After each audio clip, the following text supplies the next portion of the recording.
Pemirsa yang kami muliakan, umat Konghucu yang kami banggakan, dimanapun saat ini berada, semoga senantiasa sehat dan bahagia. Terimalah salam peneguhan dalam agama Konghucu, hanya dan dengan kebajikan Huang Tian berkenan Weite Tong Tian. Sancai. Puji dan syukur atas berkah dan rahmat dari Huang Tian, kita kembali menyapa pemirsa dalam acara Mimbar Agama Konghucu di TVRI kesayangan kita, TVRI Pemersatu Bangsa. Mari kita sapa dulu narasumber yang telah hadir bersama kita. Yang pertama yaitu Bapak Peter Lesmana selaku Ketua Umum Majelis Tinggi Agama Konghucu Indonesia. Pak Peter, apa kabarnya? Baik. Oke, baik. Kemudian narasumber yang kedua kita yang sudah tidak asing lagi, seorang ibu yang luar biasa yang mendedikasikan hidupnya untuk kemajuan dan perkembangan agama Konghucu, yaitu Ibu Choseng Lim Liliani Lonto, Ketua Matakin Provinsi DKI Jakarta. Apa kabarnya Ibu Liliani Lonto? Baik, makasih. Weta Tungtian. Sianggewita Sancai. Terima kasih. Baiklah, pada hari ini kita mengangkat tema mengenai ujian dan kesalahan. Baik, kita ketahui saat ini pandemi COVID-19 ini sangat meluas dan ke seluruh dunia dan juga ke Indonesia tentunya. Tentu terjadi perubahan-perubahan dan perubahan-perubahan ini bertujuan untuk bagaimana supaya penghidupan kita ini sebagai manusia bisa berjalan seperti biasanya dan baik. Nah, menjadi pertanyaan kita, apakah dari Majelis Tinggi Agama Konghucu sendiri memberikan arahan apa yang boleh dan tidak boleh dilakukan sebagai kita umat Konghucu? Baik, ya. Silakan Pak. Terima kasih, Choseng. Jadi memang saat ini situasi yang kita hadapi ini kan tidak biasa. Artinya ada beberapa hal-hal yang khusus harus kita perhatikan. Utamanya adalah harus seringkali mendengarkan apa yang diarahkan oleh Majelis Tinggi Agama Konghucu Indonesia selaku kita umat Konghucu.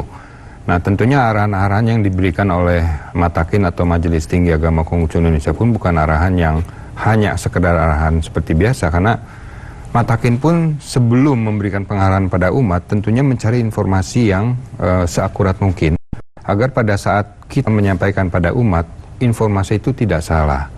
Nah, jadi sebenarnya kalau ditanya apa yang boleh dan apa yang tidak boleh, secara umum sebenarnya kita bisa mengetahui dari arahan yang sudah diberikan oleh Matakin. Pertama, sekarang ini kita harus kemana-mana harus memakai masker. Itu sudah merupakan suatu kewajiban. Kemudian pada saat kita bertemu orang harus ada jarak yang aman, social distancing. Lalu apalagi, itu hal-hal yang bersifat umum ya, yang artinya memang di dalam keseharian kita hal-hal seperti ini sudah harus mulai diperhatikan, dan tujuannya tentunya kan ini untuk kebaikan bersama. Nah, jadi hal-hal umum seperti itu. Lalu kalau misalnya yang tidak boleh dilakukan ya jangan melanggar gitu loh. Kalau sudah ditentukan atau diarahkan oleh pemerintah maupun Matakin sudah seperti itu, ya sebaiknya kita ikuti saja, karena ini untuk kebaikan kita bersama. Baik, dari Majelis Tinggi Agama Konghucu sendiri memang sudah memberikan arahan-arahan yang sesuai dengan arahan dari pemerintah. Ya, sudah, jadi memang kita sudah menyebarkan edaran-edaran, lalu tidak jarang juga melalui media sosial, Ketua Umum kita memberikan pengarahan-pengarahan, dan itu tujuannya agar kita semuanya memahami situasi dan kondisi yang terjadi saat ini. Baik, sekarang ke Ibu Liliani Lonto, bagaimana Bu? Adakah arahan khusus yang harus diperhatikan oleh umat Konghucu? Nah, bagaimana arahan khususnya ini, Bu? Iya, baik gini, jadi kita mengikuti arahan dari Ketua Umum dulu ya. Jadi begitu mendengar ada pandemi, dari Ketua Umum sudah memberikan himbauan-himbauan, ada surat-surat yang ditujukan kepada makin-makin, dan kita dari Matakin Provinsi sendiri langsung melanjutkan kepada umat-umat kita. Himbauan-himbauan itu misalnya tetap tinggal di rumah. Kita buatkan spanduk untuk semua makin, buat dipasang di depan-depan pintu rumah ibadah. Jadi, oh ya, pada saat begini lebih baik tinggal di rumah. Dan kalau memang mau keluar, seperti arahan itu, kita harus tetap menggunakan masker. Kemudian kita menjaga jarak aman. Dan kalau memang nggak perlu-perlu banget, kita mendingan di rumah, itu lebih aman. Dan jangan lupa untuk selalu membawa hand sanitizer. Jadi itu untuk menjaga dan melindungi diri kita sendiri dan juga untuk orang lain gitu. Jadi hand sanitizer, masker maupun social distancing itu tetap harus kita perhatikan, dan itu kita sosialisasikan kepada umat-umat kita semua, umat-umat Konghucu yang ada di seluruh Indonesia gitu. Jadi semua supaya mengikuti himbauan dari Ketua Umum Matakin. Baik, boleh, boleh saya sampaikan. Jadi mungkin perlu diperhatikan juga karena kita ini kan umat Konghucu seringkali di dalam satu pelayanan pada umat itu ada yang namanya pelayanan duka, pelayanan apa. Nah ini hal-hal khusus seperti ini juga kita perlu memperhatikan juga. Jadi jangan sampai karena kita sudah dulunya terbiasa melakukan itu, sekarang dengan adanya pandemi kita lupa masih tetap melakukan itu juga. Artinya kita melayani kedukaan dengan tidak memperhatikan protokol-protokol kesehatan. Nah, ini juga harus kita perhatikan juga karena ini hal khusus. Iya, benar. Nah, pada saat terjadi pandemi, ada beberapa pelayanan duka yang kita mau tidak mau kan kalau udah ditelepon ini ada pelayanan duka untuk keluarga ini. Kita pernikahan juga. Pernikahan atau duka atau apapun yang biasanya mesti lengkap. Ya, misalnya menghadapi pelayanan duka cukup 3 orang misalnya. Jadi kita mengurangi petugas yang ada dan setelah selesai harus segera pulang. Kita jangan ngobrol lagi di situ gitu kan. Jadi dan begitu sampai di rumah segera mandi, keramas, ganti baju, baru kita boleh duduk santai di rumah atau apa gitu. Jadi kami memperhatikan protokol kesehatan yang ada. Misalnya pemirsa, masih bersama kami dalam acara Mimbar Agama Konghucu. Kita akan kembali. Pak Peter, kalau ditinjau dari sisi keimanan agama Konghucu sendiri, itu situasi saat ini terjadi, itu bagaimana menurut pandangan agama Konghucu itu sendiri? Jadi ada dua pendapat yang sekarang ini cukup membuat kita harus berpikir. Artinya sebenarnya yang terjadi sekarang ini merupakan satu kesalahan. Kesalahan itu ada yang mengatakan bahwa ini sih kalau orang hidup tanpa ada tanpa satu kedisiplinan yang baik, sehingga begitu ada yang menyerang berupa virus ini jadi gampang pandemi ini menyebar gitu ya. Tapi ada yang bilang juga ini ujian dari Tuhan, yang artinya kita semuanya tidak pernah berharap adanya hal-hal semacam ini. Nah, kalau dari sisi kita mana ini sebenarnya yang harus kita lihat ya.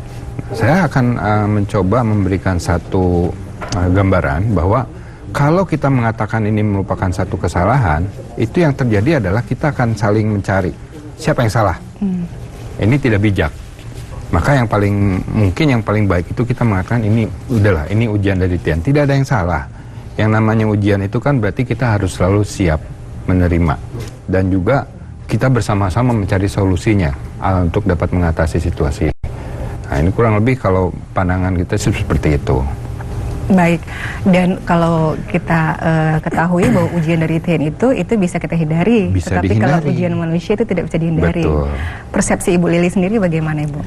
Ya, seperti tadi yang Bapak Peter katakan, ini merupakan satu ujian pandemi ini, ataukah merupakan satu kesalahan ya dari umat manusia?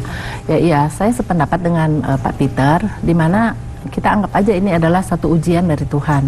Kalau memang ini ujian, tapi kalau memang ujian dari Tuhan, itu tentunya akan bisa dihadapi ya, kecuali ujian yang kita buat sendiri gitu. Jadi kita pertebal aja iman kita yakin Tuhan akan menurunkan keberkahannya buat kita semua.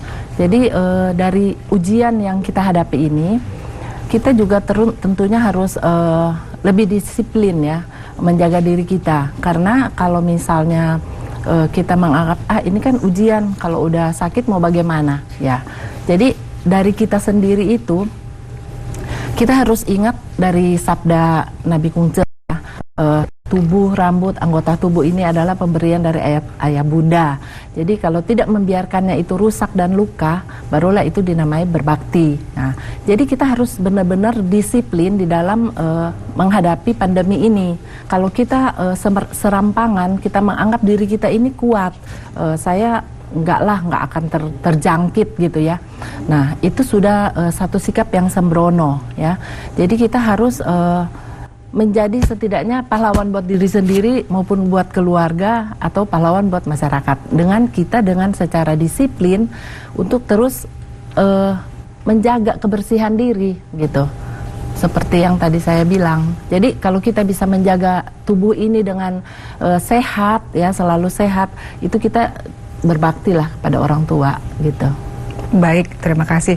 Berarti di dalam ajaran agama Konghucu bahwa yang terjadi saat ini adalah itu ujian. Dan kalau ujian itu bisa kita atasi. Iya, dan diatasi. Itu menjadi tugas kita bersama. Artinya kita bergandeng tangan, saling membantu untuk mencari solusi. Jangan saling menyalahkan. Nah, itu adalah pertanyaan saya selanjutnya. Jadi di kondisi seperti ini, apakah kita bisa membantu dalam mengatasi masalah yang terjadi ini saat ini? Begitu? Harus bisa. Harus bisa.